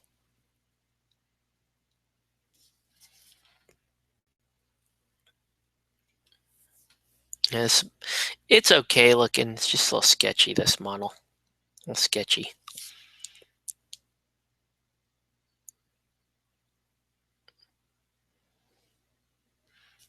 I'll wash the bat to kind of calm it down a little bit. And I'm going to do just a little bit of a highlight on Batman's face again.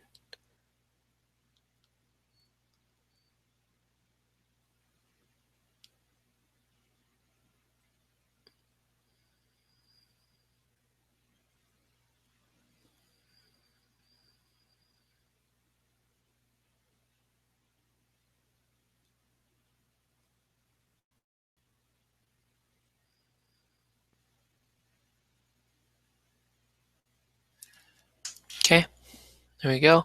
I agree. 8 to 10 is a bit much. If you're going to sell stuff you don't have, it should be a pre-order. The FK new stuff, Stilt Town, all the extras, I missed out on that. Forgotten King Kickstarter. Oh, okay. Cool. Yeah, it's a bummer you missed out on it because that was incredible value. I went in pretty hard on that one. Went in for the everything pledge. Essentially, I think it was called Dark Console or whatever. That just gives you everything in one wave. That was awesome. Painted painted most of that during the May painting challenge. And that was fantastic. Okay. So he's pretty much there. He's kind of a sketchy miniature. He's not. Maybe I want to clean up his face a little bit more. I don't think that.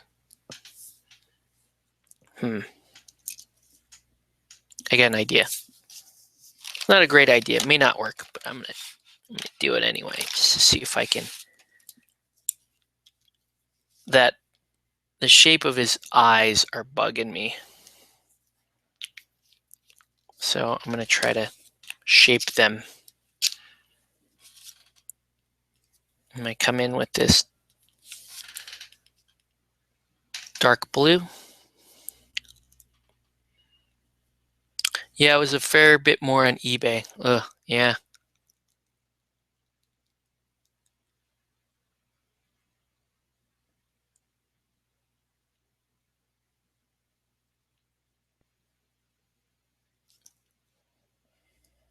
There we go.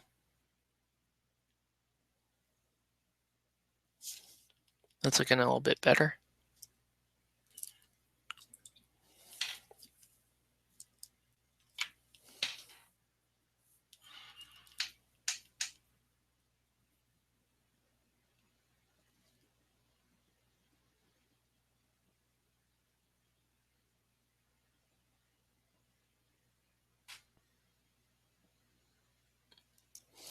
Paint the eyes in, make them a little bit brighter. I mean, they look so crooked on camera. There, they don't look too bad there. Yeah, it looks okay.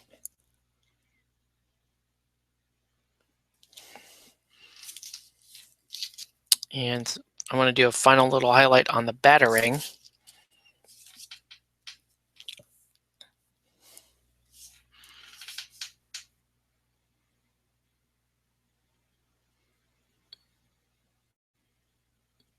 There we go.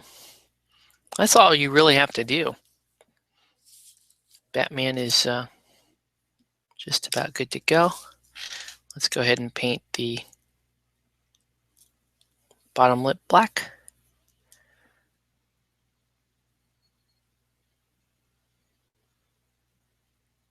So yeah, I'm excited to play more Batman, and I hope that I can learn it to the point to start posting or streaming battle reports of Batman. It's one of the games I'm looking to play during my Extra Life stream. So you guys can hopefully look forward to that.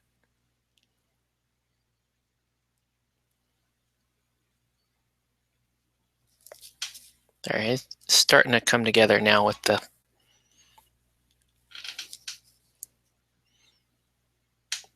You know, I don't know if he is 100% done.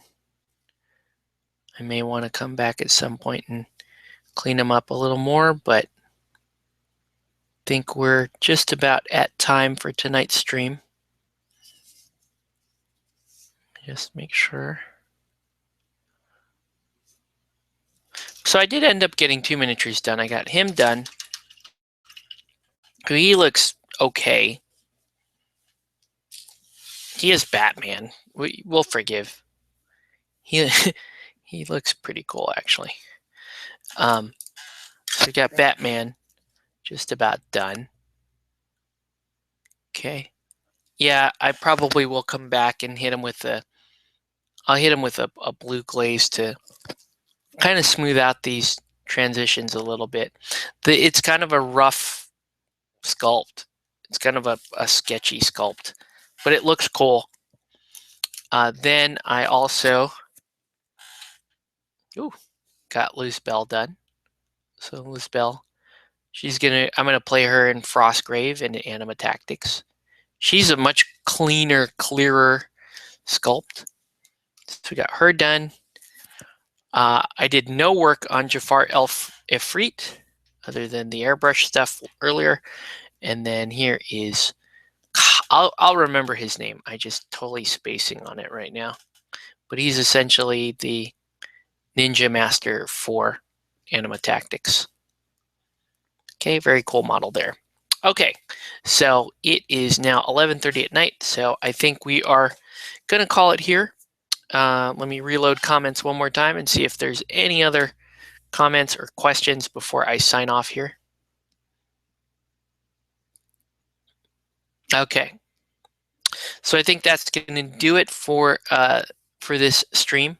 So once again, I want to thank everybody for watching. Hey, Spookytoberfest is going to be fun. I'll go over some more models I'll be painting for Spookytoberfest, and it's all tied in with Extra Life. So if you want to donate to my Extra Life campaign, I think it's a good idea. If you want to win some swag too, go ahead and look me up on Extra Life. My name is Octave Villar.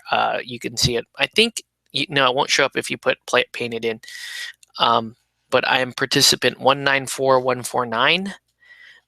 So let me know if you are having issues finding that. But again, all your money goes directly to the Children's Miracle Network of Hospitals, and it's a great charity. So I highly appreciate you guys looking into it. Even if you don't donate, but just look into it. Maybe you want to run your own campaign. That's awesome.